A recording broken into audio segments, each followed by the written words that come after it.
What is tritium? It is simply ordinary hydrogen which has become radioactive.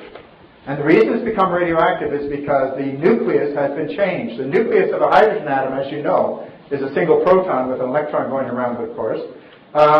Heavy water, heavy hydrogen, is a neutron and a proton with an electron going around. That's why it's called heavy hydrogen, because it's heavier than normal hydrogen, twice as heavy, in fact. Tritium is 3 times as heavy because it's got 2 neutrons and it's radioactive with a 13-year half-life. Now, the trouble with tritium is, number one, because it's identical with ordinary hydrogen, it forms water molecules which are radioactive, which are exactly like ordinary water molecules. Where does water go? Every living thing. We're mostly water, right? So tritium is ubiquitous in the environment, particularly in living things, and there is absolutely no way that you can filter it out. You can't filter water from water. So you can't remove tritium from the drinking water by any technically available means that is affordable.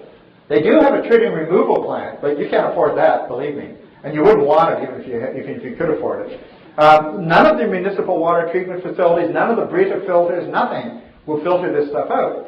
Now, the trouble is that when you breathe tritium vapor in through the lungs, if you breathe a lungful of air that has tritium water vapor in it, the absorption through the lungs is, I kid you not, 100%.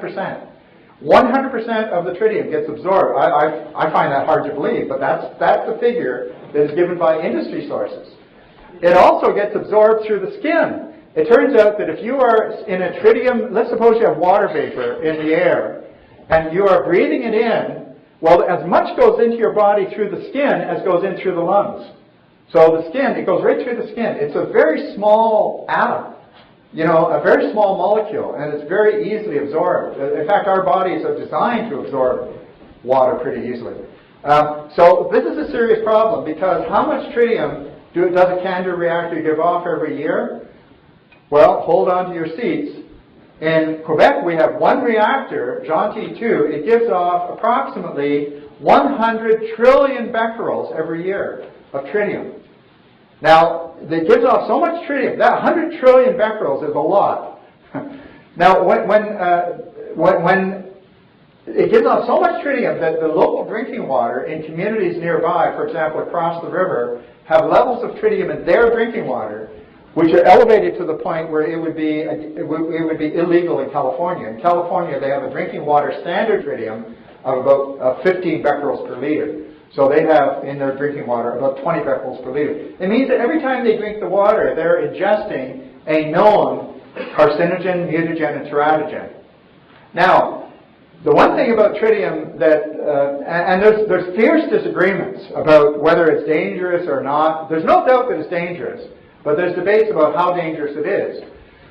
In the United Kingdom, a couple of years ago, 3 years ago, the British government appointed a committee called the CERI Committee, C-E-R-R-I-E. It stands for the Committee on the Effects of Radiation Risks for Internal Emitters, CERI, C-E-R-R-I-E. They issued a main report and a number of subsidiary reports. One of the subsidiary reports was specifically on tritium, and it summarizes the evidence that they reviewed, the experimental evidence and so on, with animals and so on, regarding tritium. And they say that there's no doubt that the risks of tritium are much greater than are currently thought, and possibly by a factor of at least of 15 or so. So we're not talking about factors of thousands, but we're talking about factors of 15. That, however, only deals with fatal cancers. There are other risks associated with tritium which may, and I say may because the evidence is not really right there yet, but may be more serious. Because tritium is hydrogen. Hydrogen is one of the basic building blocks of every single organic molecule in your body. In fact, 50% of the atoms in your body are hydrogen.